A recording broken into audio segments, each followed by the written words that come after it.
It's Jack. Today I will be showing you my elements presentation, which includes Aether, Fire, Water and Earth. Starting off with Aether, photographers that I took influence from were Piers Leclerc, and also I got a photo from NASA which I thought was interesting. Now with these two photos, I quite like the way in which they were black and white, and the contrast between the sea, the sky looked a bit distorted on that one, and then it's like the city's right in the middle and line looked really inspiring there. And then with the one on the right, it kind of gives me an idea of like a spacey kind of feel with orbs and black holes, and I thought I could take that and try and do something. So I made this.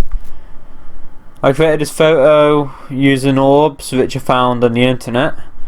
The photo is on the top right of the screen here, and I pieced it together onto a photo that I took up with the Lilleshall, where I generally actually made this photo kind of by mistake, as I was having to go at putting orbs on it. I dropped it onto it as you would resize it. I dropped it straight into the photo and looked at it and I went, looks really good. So I stuck with what it left it, and I thought that I'd keep it like that. After a while of thinking, I thought that I'd like to try and make my own orbs for the photo, so I kept this one as a draft, but I still think it was a very good photo and it inspired me to make what I show you next. Now I had a look at a few more photographers before making my next one. For example, JMW Turner. The way in which the sky is red and orange in this photo, I thought it was quite interesting because there's like a strong colour that really stood out on the photo, and I like the way in which it burnt. As you can kind of see, like it's burning, so I thought that was really cool. And then the colour of the land, it's like it's a completely different colour. They haven't like tried to merge it with opacity or anything. I will note this photo is painted, so it hasn't actually been photo edited or even taken, but it's still very interesting and gives me ideas for what I will do with my photos. And then on the right I've got Tommy Ingberg, who created this photo of a man with basically a floating rock over the top of his head, and the sky in the background is kind of like blurred to make him and the rock really stand out in the photo, and I thought that this would be quite an interesting touch to try and do to my photos. And the add to that, it's also quite a surreal photo. The way in which the light shines in the background always makes the photo kind of like seem a bit supernatural, or even out of this world would probably be a better way of putting it, because of the fact that there's rock floating in the middle of the air. So yeah, my next photo I made was the one in the bottom right here. This one, very overexposed I'd say. It's definitely a surreal photo because you wouldn't really see that in the world. I created the orbs myself, actually took quite a while to make these. They were actually marbles that I took photos of. I had to get a light board, put the orbs on top. Of course it would be a white light. And I took photos with my camera, and I used these, edited them in Photoshop, and then I tried to put them together and make them into like an orbs kind of shape. I think that next time I might try and make them look more kind of spacey, like proper orbs, but I think they definitely done the job of what I wanted them for. Now the background was, actually I used 3 photos for it. I took a photo in Rails, and I like the way in which the mountain is kind of like going, like sloping kind of down to the right. I thought that would be quite useful for how I want to place my orbs, as if they're coming down on the mountain. So I cropped the photo to make this one here. And then the sky wasn't actually on the photo already, so I had another photo of just the sky, which I thought was really interesting. It was actually on I think it was at night time, about 6 o'clock or maybe 5. I was on a boat ride. I thought the sky looked really cool on it, so I took the idea of getting the sky and put it on the photo. And then I of course done lots of editing, overexposed it and stuff. I think I could have done this photo a little bit better now I look at it, but I do think it's a very interesting photo and it looks quite good. Next I got more photographers that I looked at, such as Mark Mahin, Man Ray and Sally Man. These ones are all quite significant because it was kind of like had a horror feel along with an aether feel. So going back to where I mentioned supernatural, I'm not going entirely supernatural, but I'm taking some of the colours from it, such as the dark red and some of the ideas of like floating spirits maybe. I haven't actually used spirits, but I'm giving an example of like the rock or the marbles as orbs, stuff like that.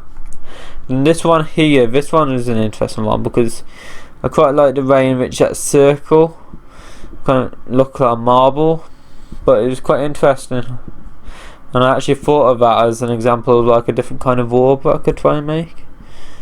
So definitely to that. And then this one here is quite an interesting one because of the hands. It was almost like the hand is reaching over the board. At the same time, you can't entirely make out what it actually is. And I like that idea of having to actually figure out what it is, but in the end it could be one of many things. See, the idea of mystery, I quite liked that element of it. Now I made this third photo. I think this one was my final one for Aether. This one would probably have to be my favourite one of the three I made, but I think that all three were significant in their own way. Now this one actually took quite a while to make, it did, as once again I used orbs for the marbles. No, marbles for orbs I mean. I thought these ones were more interesting because of the colours of the marbles. They kind of stood out more as orbs, or could even be seen as like planets maybe coming down. Especially the colour of the green one, you can kind of see how it shines on the side, kind of like a limey kind of colour. I thought that was quite interesting to go into a photo. Now I actually got the sky here is the sea. I got it from a photo on Rails. It might have even been the same photo as I used for photo 2. I think I might have got the sea from that one. And I decided to crop it and very carefully go round the edges of the town and try and get the sea to perfectly fit in. Of course it isn't going to be 100% perfect, but I think I've done quite a good job of trying to make it go into it. And now the actual town down here, I thought it was an interesting photo because you can see how the boats and the docks were quite, like, especially the shape of that one there. I think I might have even used that one later on, you know, in another photo. I quite like how it is loping the side. It's on its side, and I thought that'd be quite an interesting use. And then all the houses and buildings in the background, I thought it all went together quite well to create a kind of combust feeling to the photo. I chose to overexpose the image, as I love my overexposure, but also to make it kind of like stand out and look more kind of magical. You kind of like say a little bit supernatural in some of the colours. You've got the dark red there, it's kind of an evil sense to it. And the same with that one. So it kind of creates a sense of evil coming on the world. Then at the same time you've got the light. A light right there, so good, pure colours. I use a lot of offset and grammar correction as well to make the marbles darker. As you can see with that one there right on the side, you can see that they probably would have been a lot brighter, but I decided to try and darken them down so that they wouldn't take away from the actual photo.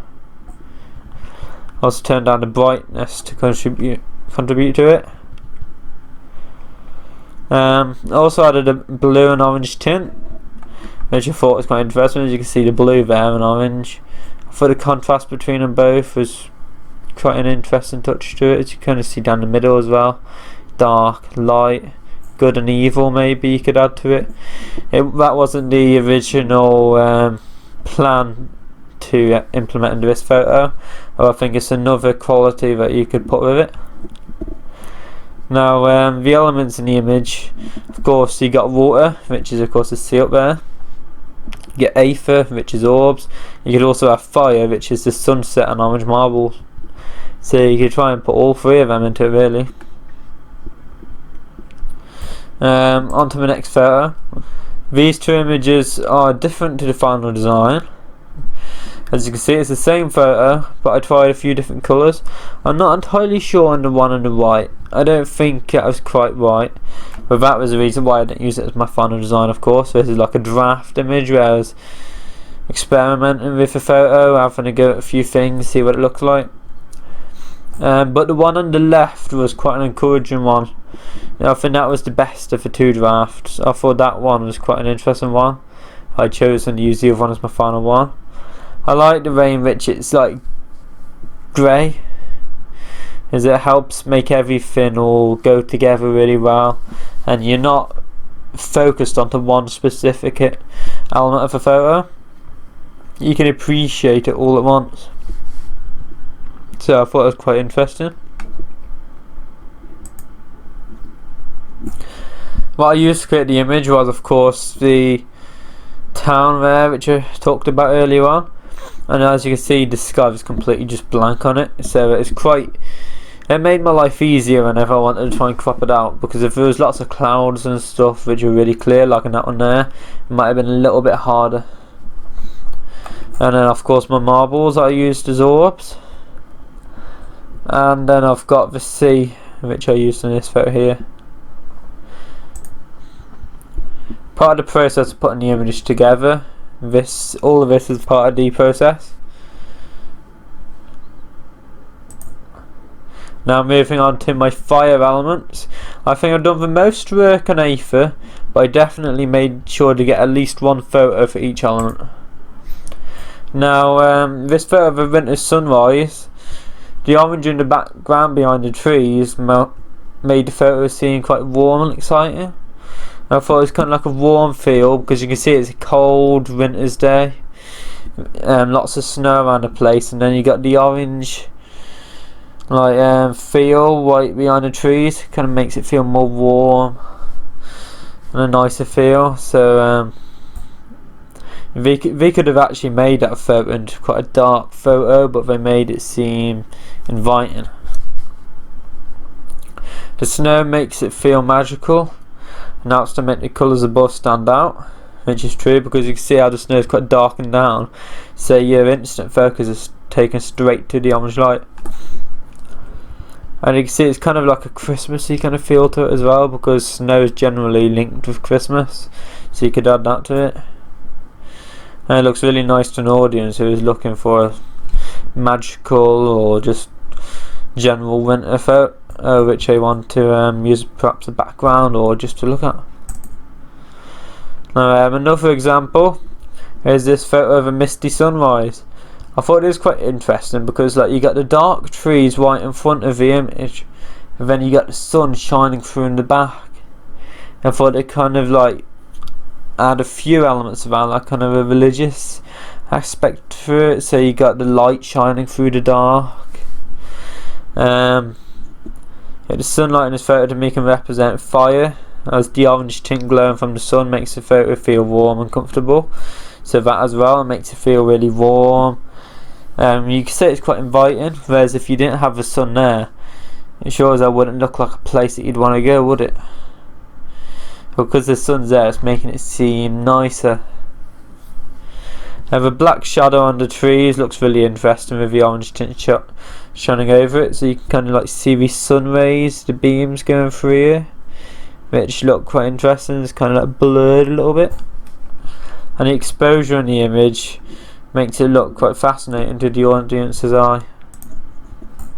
Now I think this is my final example. This photo is of sparks, as you can see all the sparks here. I've chosen this photo because it has an interesting contrast of colours, so you can actually see like the contrast of all the really bright colours there, and it darkens down there, around there, all around the sides. The graffiti on the wall stands out because of the brightness of the sparks.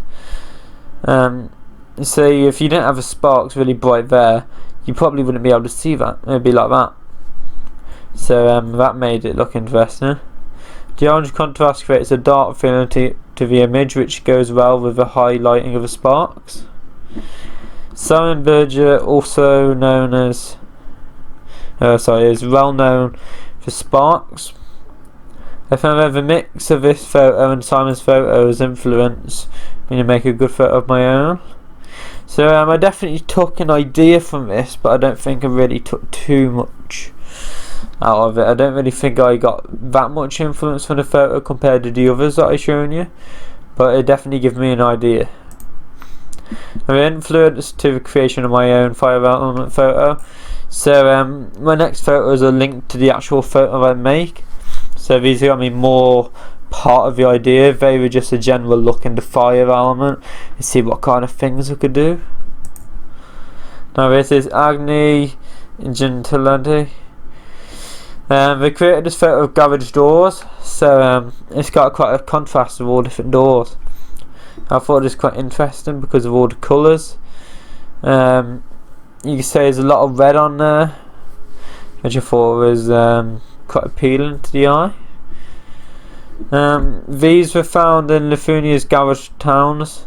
The use of colorization captured on the photos really appealed to me.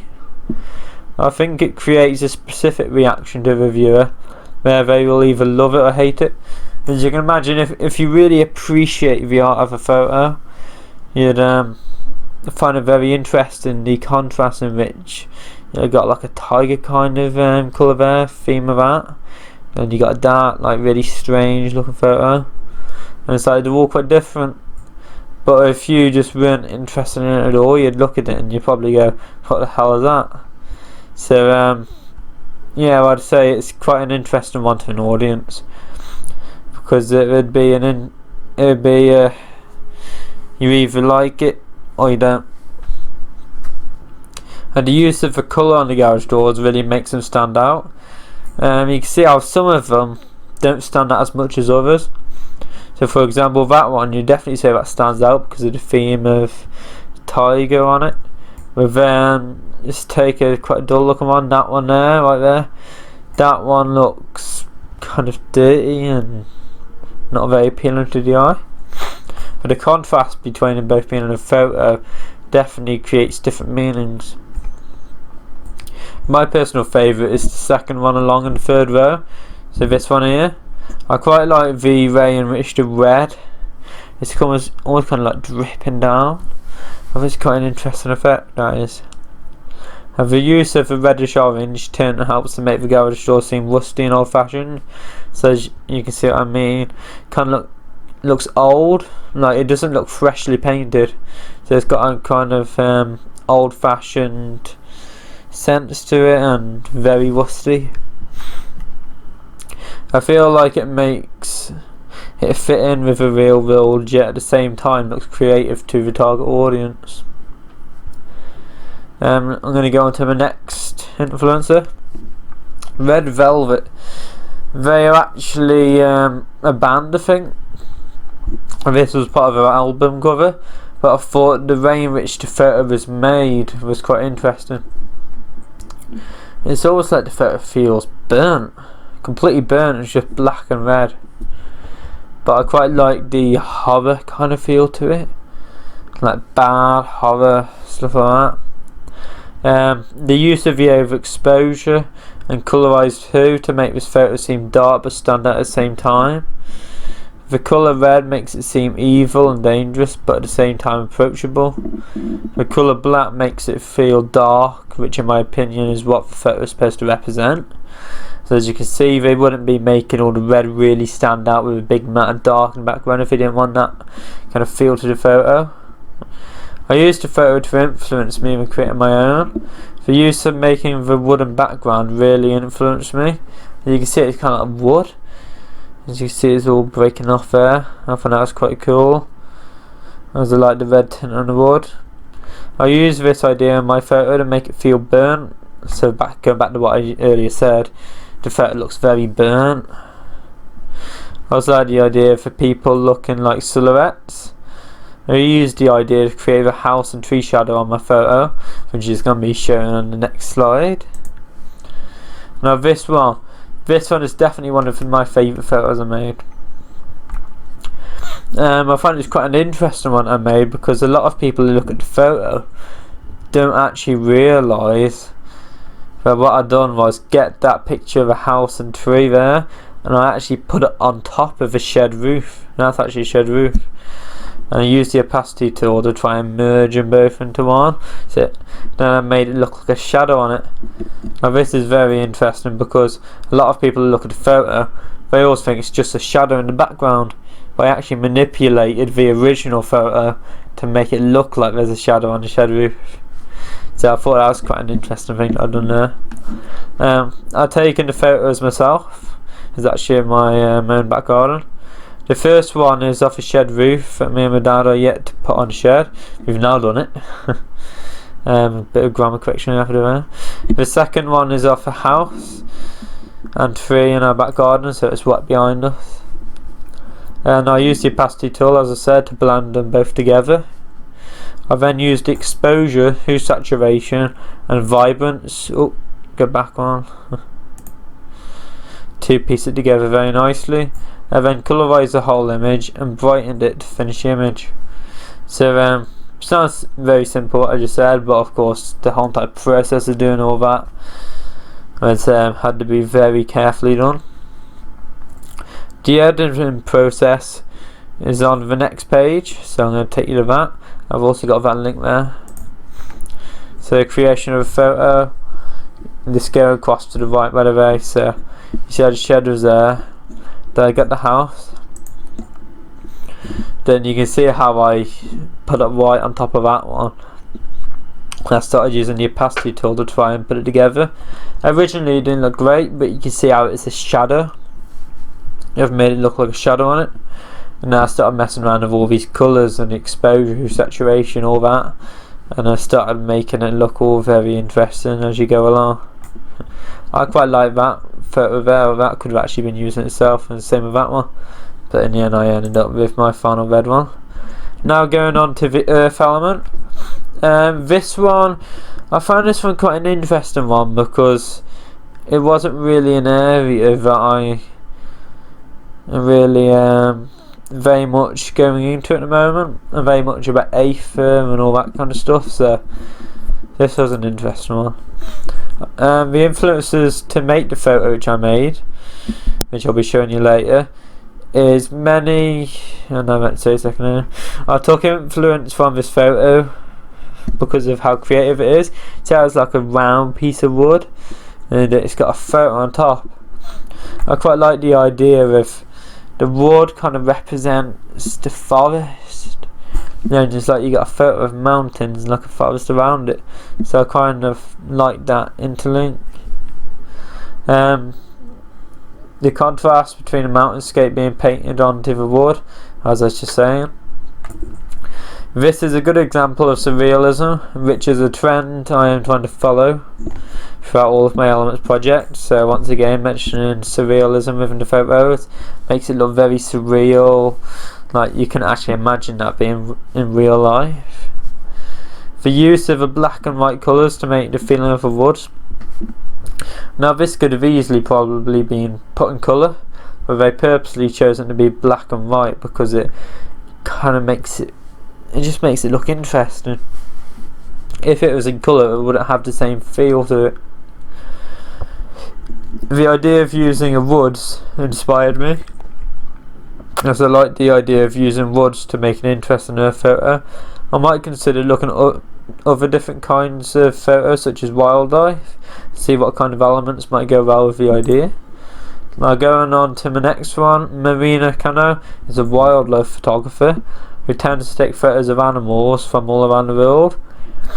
She tends to take photos where animals are in certain positions, and I actually read up that she sometimes sits there for hours, if not days, just waiting for an animal to go in one specific interesting looking position, just so she can get that perfect photo. She travels a lot, leading photography tours to inspire up and coming wildlife photographers. I like the idea of this, as I have always enjoyed looking at wildlife photos. When I was younger, I used to actually make a website which was just full of all these photos of all animals.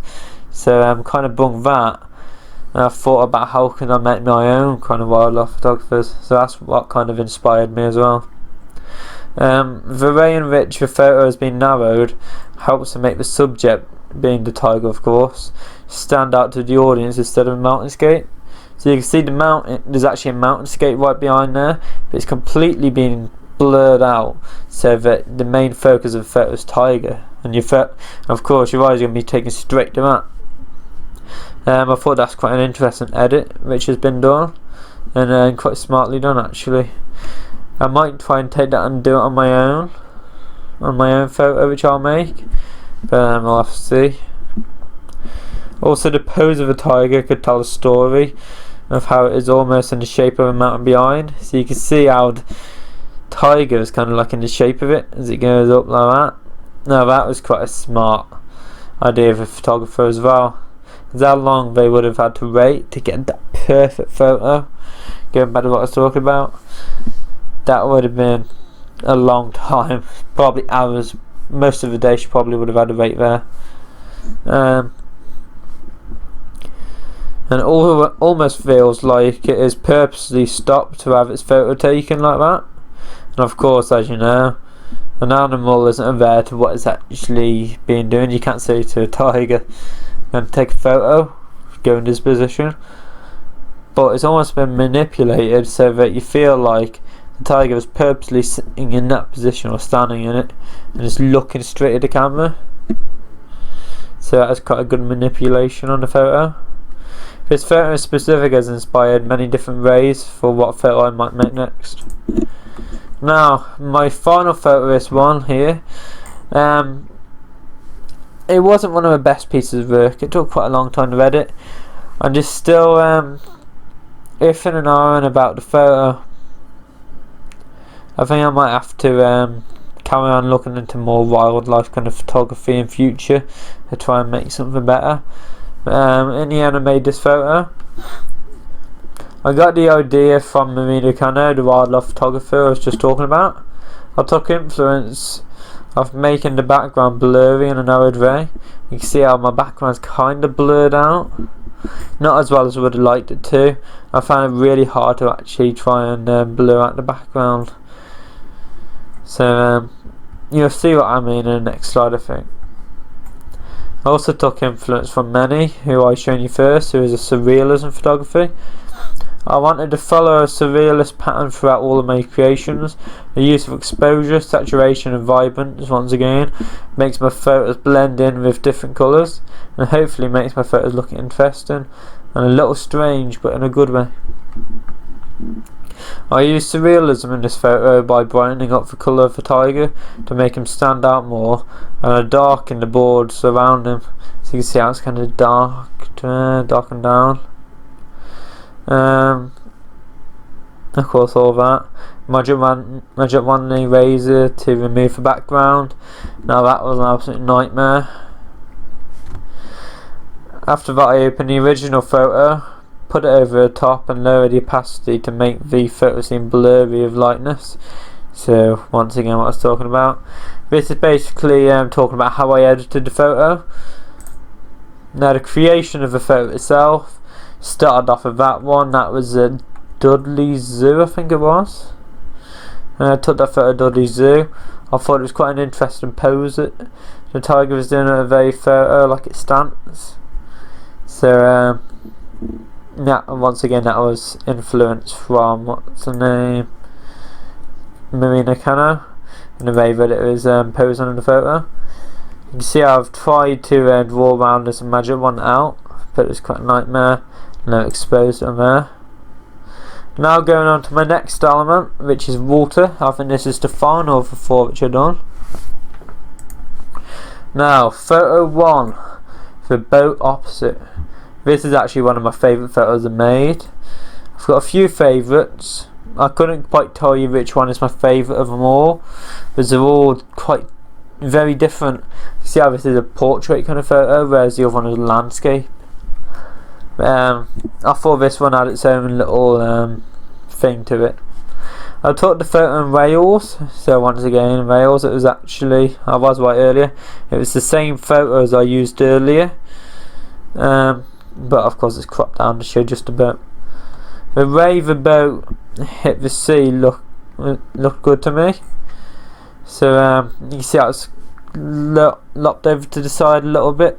I thought that would be interesting, because then as you can see it's almost like a reflection underwater, and it's kind of like going right opposite, which means it's right under there, it's sloped there. So I thought that would be quite a cool idea to try. I turned the photo 180 degrees clockwise whenever I got a second one of it, which is the same photo of course, and I put it upside down like I done there. I thought this would create an interesting photo. I had to use a healer tool and crop tool to even out the photo, so basically right there I had to try and even it out. Once I'd done this, I saved the photo and opened it to start editing it.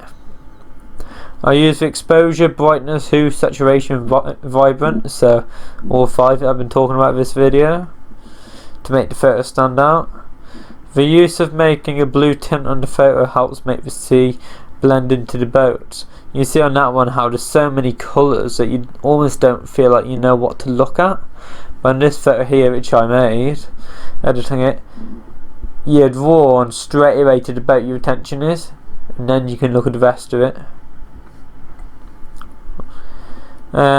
This creates a water element to my photos. I'm waiting for it to go away so you can see it. The boat is being reflected under the water. The creation process link is right there if you want to have a look. Photographers I took influence from to create the photo were Rick Tomlinson. He is a marine photographer and he takes a photo of lots of boats and races. I love the way in which he makes the photos of low vibrance to make the sky stand out to the audience. So you'll see like the boat is like really standing out to an audience, and then the sea looks really nice, that nice aqua bluish green kind of colour, and then the sky kind of looks really evil and suspense, so I quite like the contrast there as well. On to the next one, how I actually made the photo which I made. As you can see, the original photo, then I basically screenshotted it and saved it again, and I put it together on that one. And I went from all these processes. Now for anyone who's confused, this is going down, so you get that photo, then like that. And then this is my final creation, which I've actually just printed out. Still waiting for the big collage of all of it, but I've got my draft one of it. This one would have to be basically a collection of all my favourite photos that I made, all put into one big photo. I don't think I've actually written about that photo. I'll have to look at it later. This is my final creation of my elements collection. This is a collection of my personal favourite elements photos, as I just said. I put them together into one massive photo, which was 2 meters times 40 centimeters. So that was width times length, I think it was that. I chosen to merge the elementary photos together so that it almost feels like the boat. No, opposite. So it always feels like the opposite elements are colliding. So you can see how the fire is colliding into water. So you know, water puts out fire. So like complete opposites. Fire is water. Then you get water, aether, aether, fire, fire, aether. See how it's all combating each other. For example, as I just said, I used the opacity tool and the razor tool. Just gonna wait until it. I used the opacity tool and the razor tool to do this. I think that the way I have done this will create a number of different reactions from an audience and hopefully attract them to the photo and appreciate the qualities within it. So from a first glance it looks very interesting and all the colours and everything, but some people might think it's too much. But once you actually look at the photo and see what it is, you see every single photo out of them 5 which you actually put into one have all got their own feeling to the photos. See, fire, water, aether, fire, I think, and then aether. So you got all of them, all got their own qualities and the way which they go together. So this is the end of my Elements slideshow.